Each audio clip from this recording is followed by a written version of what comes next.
لن يخلقوا ذبابا ولو اجتمعوا له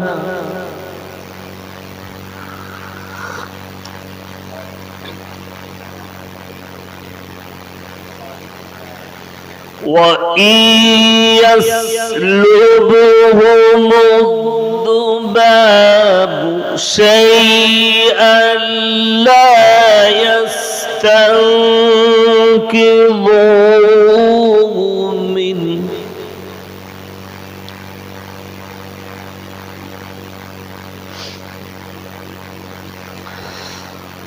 ضعف الطالب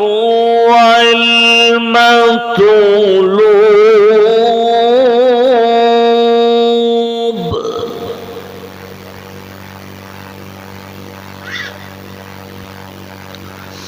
ما قدر الله حق قدره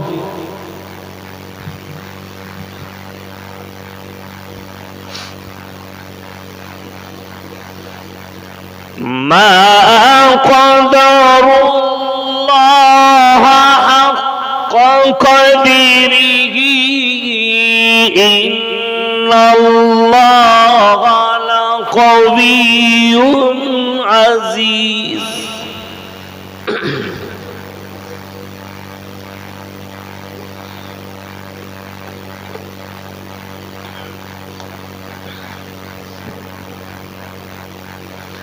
ما قدر الله حق قدره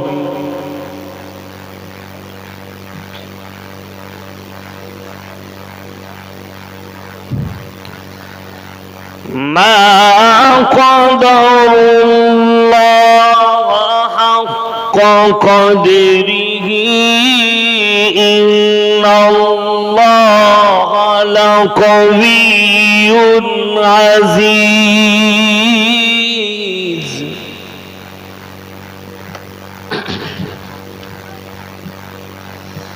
والله يصطفي من الملائكة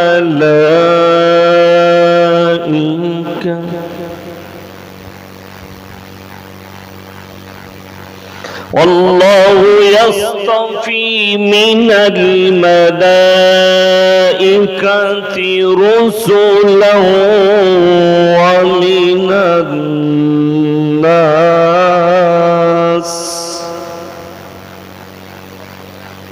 إن الله سميع بصير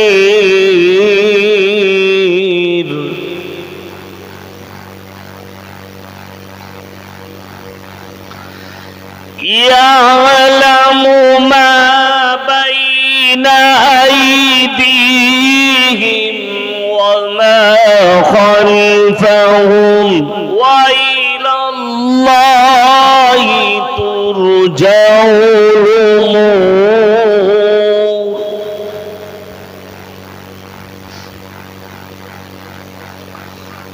وإلى الله ترجع الأمور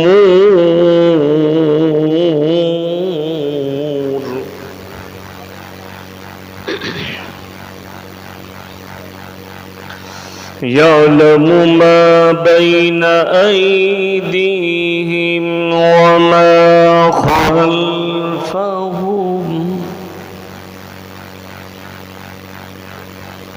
وإلى الله ترجع الأمور يا أيها الذين آمنوا اركعوا واسجدوا واعبدوا ربكم وافعلوا الخير لعلكم تفلحون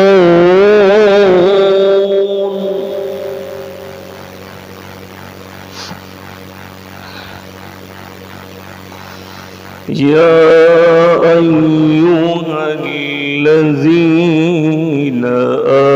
آمنوا اركعوا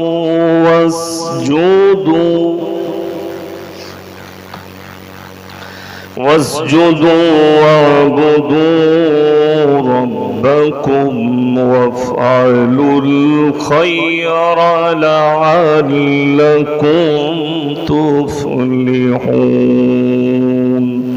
صدق الله العظيم.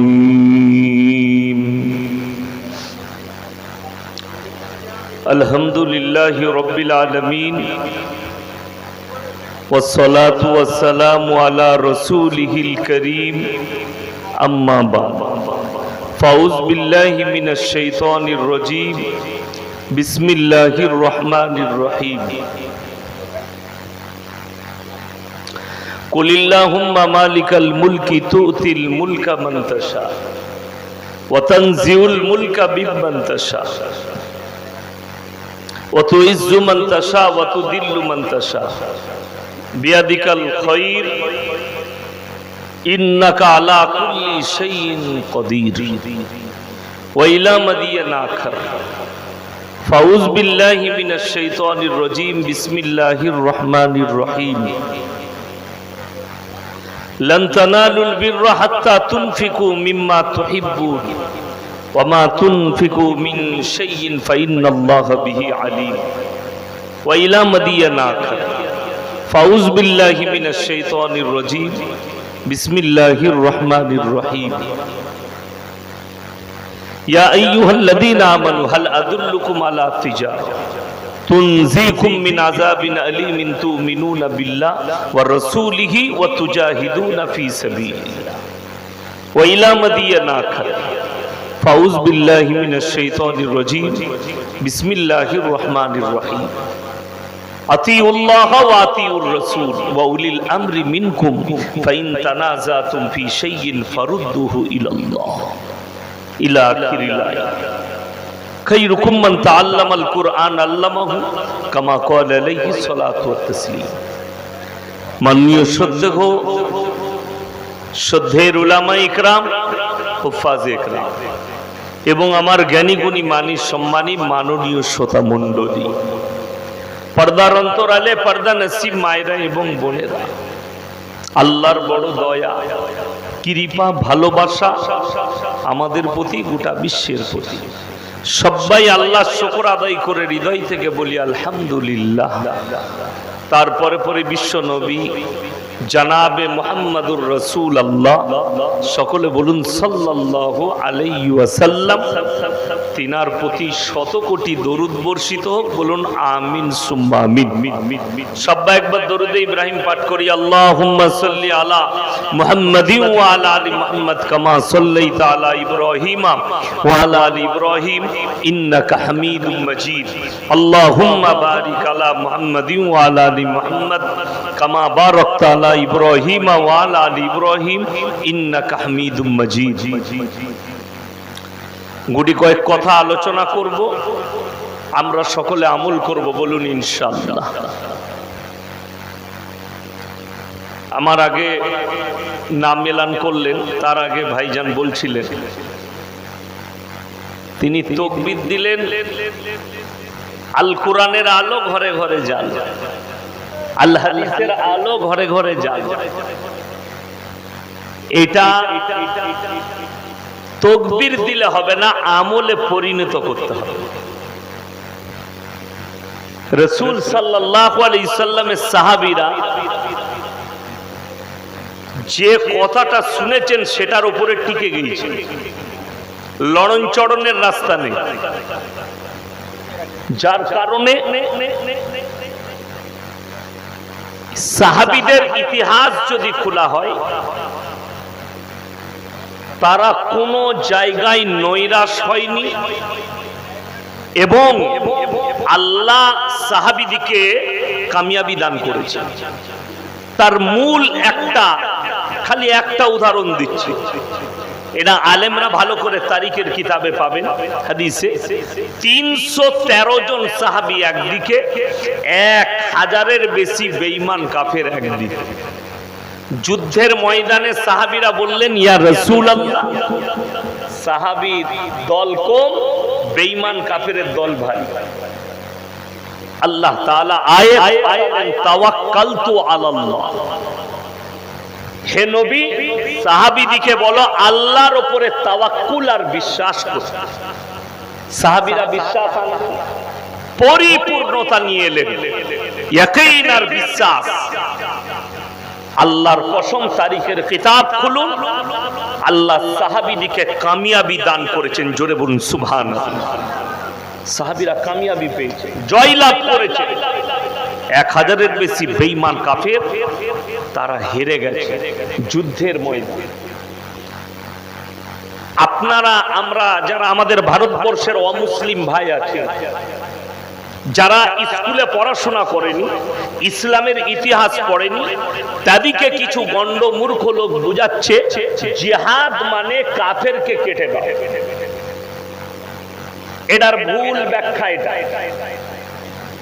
ইসলামে একটা জিহাদ হচ্ছে আপনার এই গ্রামে মসজিদ ভাঙতে এসছে, কেউ ভাঙছে, সেইখানে নিজের প্রাণ দিয়ে যুদ্ধ করাটার নাম একটা জিহাদ। কেউ চোখের সামনে কোরআনকে জ্বালাচ্ছে, আপনি প্রতিবাদ করে রক্ষা করলেন, একটা জিহাদ গেল। দ্বিতীয় নম্বর, চলুন জিহাদের ব্যাখ্যা শুনেলেন। আপনার গ্রামে একটা গরিব মানুষ খেতে পাচ্ছেন, আপনি আপনার খাবার থেকে তাকে খাবার দিলেন, জিহাদ। কথা বুঝে এলো? একটা মানুষ বিপদে পড়েছে, তাকে আপনি আপনার ক্ষমতা মতো তাকে উদ্ধার করলেন, জিহাদ। জিহাদের অনেক কোয়ালিটি আছে। ইসলামে কষ্টের দ্বারা কোনো কাজকে হাসিল করার নামই হচ্ছে জিহাদ। আপনার বাড়িতে খাবার নেই, আপনাকে কোনো পাশের মানুষ বুঝতে পেরে আপনাকে খাবার দিল, জিহাদ। কিন্তু হাদিসে কোরআনে কোথাও নেই যে কাফিরকে তুমি মার্ডার করে দাও, কাফিরকে কতল করো। আমাদের দেশে মুসলমানের জন্য ভড়কাও ভাষণ দেওয়া হচ্ছে কে कुरान के अंदर लिखा है कि मुसलमान काफिरों को कत्ल करो। ये हुक्म हमारे अल्लाह ने नहीं दिया, बल्कि रसूल को बताया गया कि आप इन लोगों को दावत दो। শুনেলেন যারা মুসলমান ভাই আছে, কোরআনে যাদিকে ইসলামের মারাত্মক শত্রু বলা হয়েছে, দুশমন, প্রকাশ্যে আল্লাহ যাদিকে দুশমন বলেছে, তারা হচ্ছে ইহুদি এবং নাসারা। এই দুটো দল হচ্ছে মুসলমানের চিরশত্রু। ভারতে কেউ ইহুদি আছে? নাই, সনাতনী ভাই।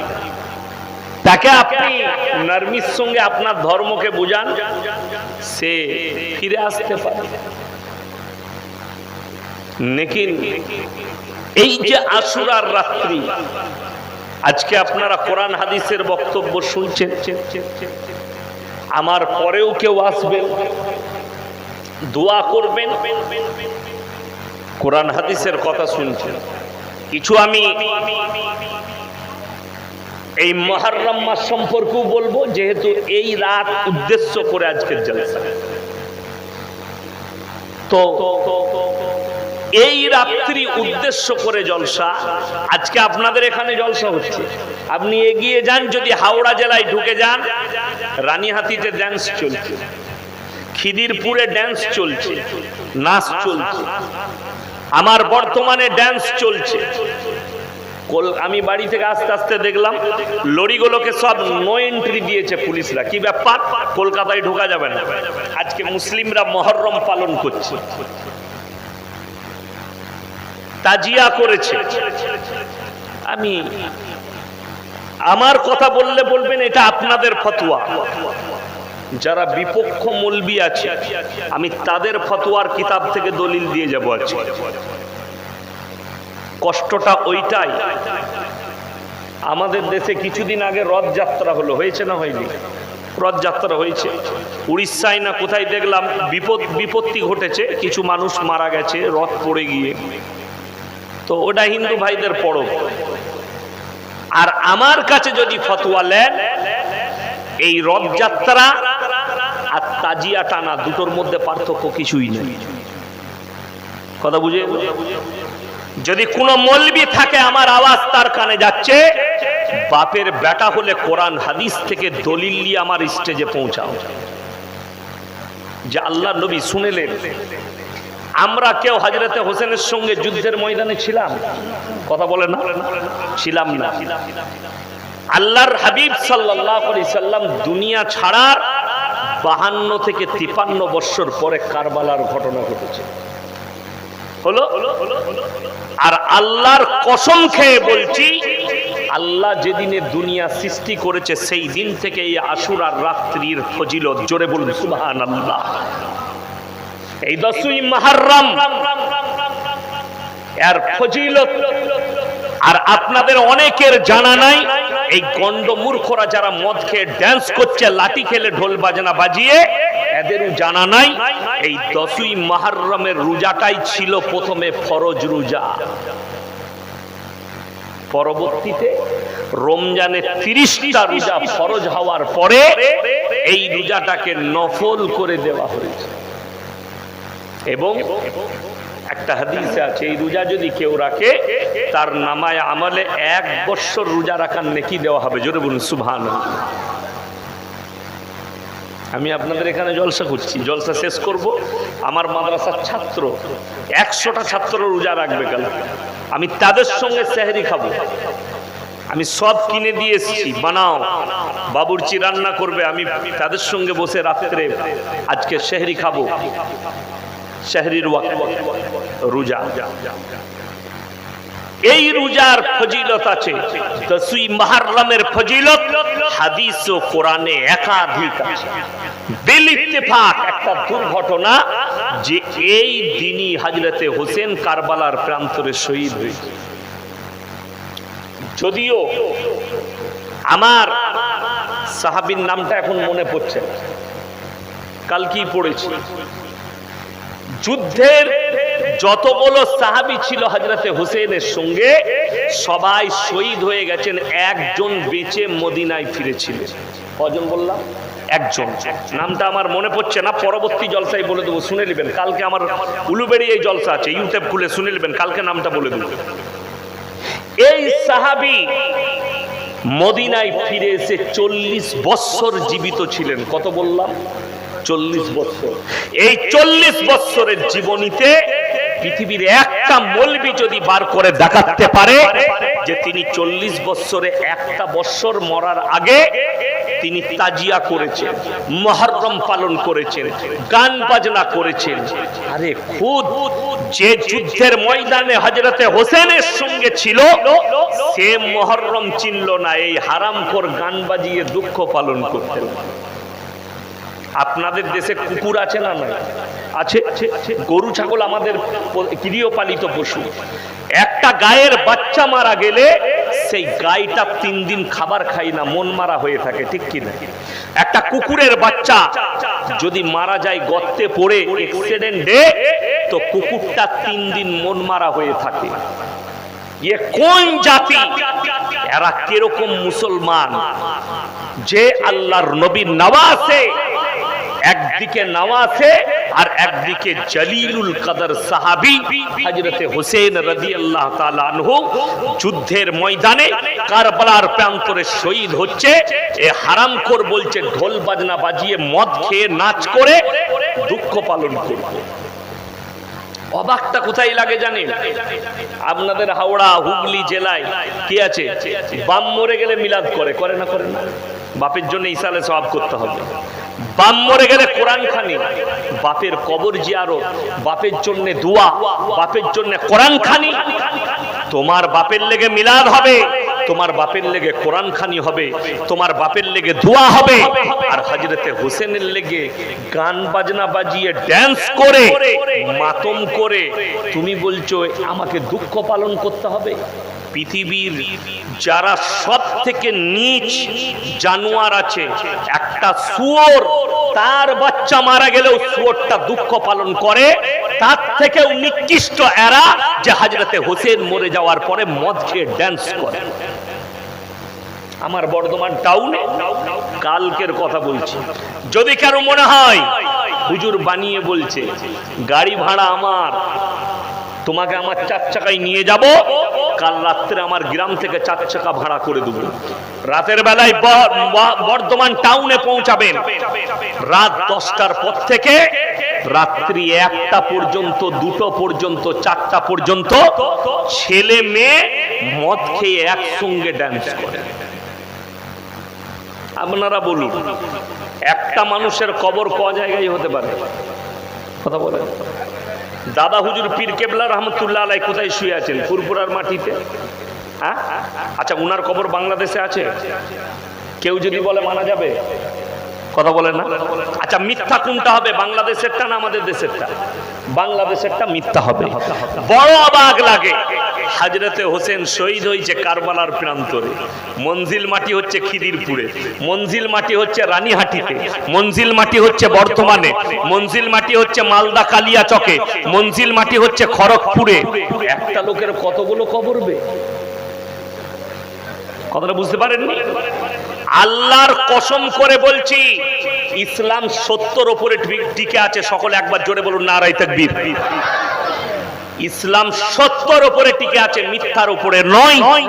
হযরতে হোসেন যখন কারবালার প্রান্তরে শুয়ে আছে, এই হারামখোররা যারা মঞ্জিল মাটি করছে, প্রত্যেকটা মিথ্যা আর ধোঁকা আর ধোঁকাবাজি, আর এটা ইসলাম বিরোধী কাজ, শরীয়ত বিরোধী কাজ।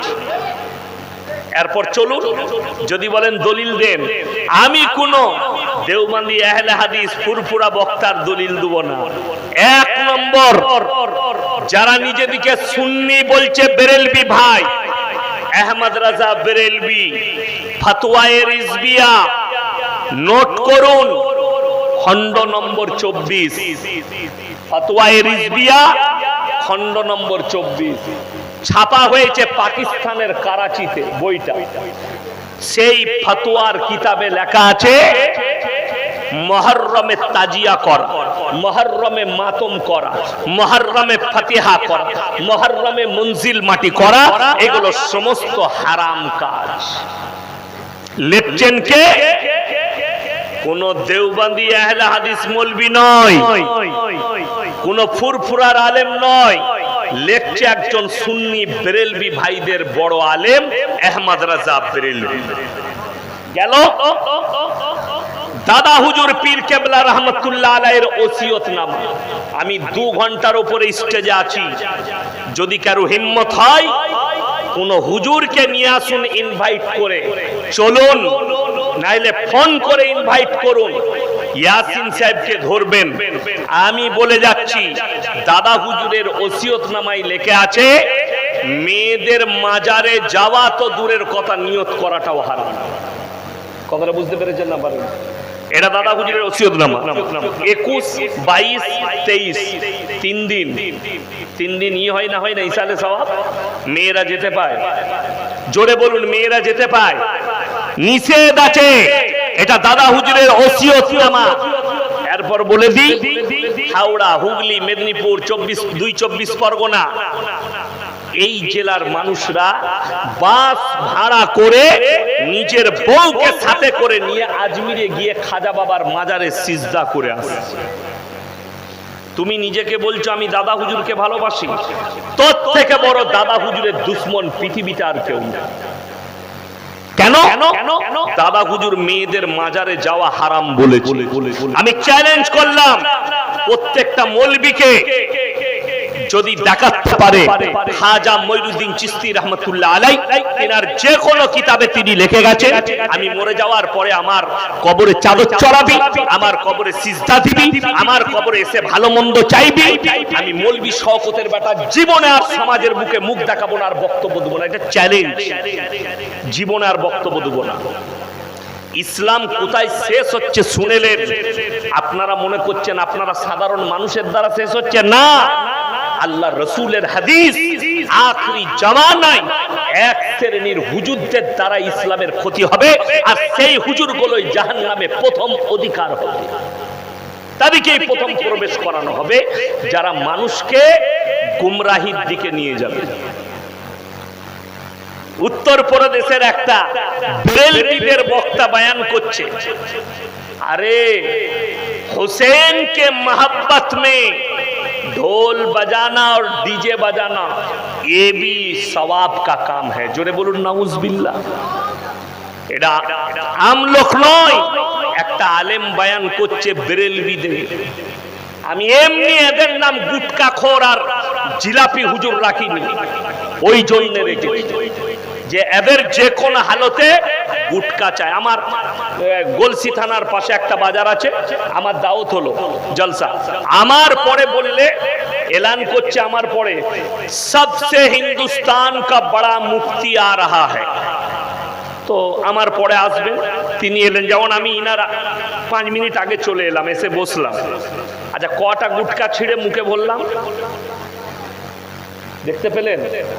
আমি কিছু খাই, আল্লাহর কৃপায় দেখতে পাবেন আমি জীবনে একটা পান মশলা পর্যন্ত আল্লাহ আমাকে খাবার তৌফিক দেয়নি। সে হারামখোর 5টা গুটকা ছেড়ে স্টেজে বলল, 5টা গুটকা একসাথে বলল, মুখেতে বায়ান করবে আমার পরে। আমি বললাম, इस मुफ्ती का तकरीर सुनना हमारे कौम के लिए हराम है, जो खुद अमल नहीं करता वो दूसरे को क्या अमल कराए। বড় কষ্টের বিষয়, শরীয়তই বুঝলো না। আপনাদিকে যদি নয়, যে ছেলেগুলো মদ খেয়ে আজকে ড্যান্স করছে, কালকে যদি জলসার প্যান্ডেলে বসান, 1 মাস পরে যদি তার গ্রামে জলসা হয়, আর বক্তা সাহেব যদি বলে ভাই মদ খাওয়া কি, সে হারাম করে হাত তুলে বলবে হারাম, বলবে না? বলবে না। অথচ সে ইসলাম মনে করে 10ই মুহররম মদ পান করছে। বিশ্বাস করুন, এই পশ্চিম বাংলায় দুর্গা পূজার কালী পূজায় জানা মদ বিক্রি হয়, মুহররমে তার থেকে 3 গুণ বেশি মদ বিক্রি হয়। কিনে কারা? মুসলিম যুবক যুবতীরা। খুঁজলেন মার্কেটে, আরে বর্ধমান টাউনে খালি কালকে 10ই মুহররমের জন্য 2 লাখ টাকার মদ কিনা হয়েছে। ফ্রি মদ খাবে আর ড্যান্স করো। বুক চিড়ো, এই বুক চিড়া, পিঠ চিড়া, এগুলো কি শরীয়ত সম্মত? যদি বলেন দলিল দেন, আল্লাহর কসম কোরআনের দলিল দেব।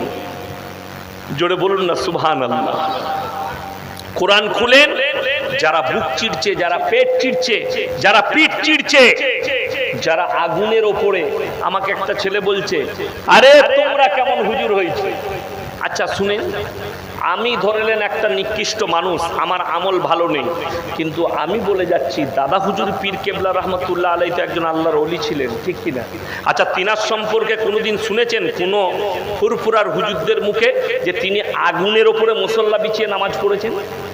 কথা বলে না, শুনেন, আর শুনতেও পাবেন না, শুনতেও পাবেন না। কেন? এই বেহুরমতি বায়ান শুনতে পাবেন না। আমাকে একটা ছেলে বলছে,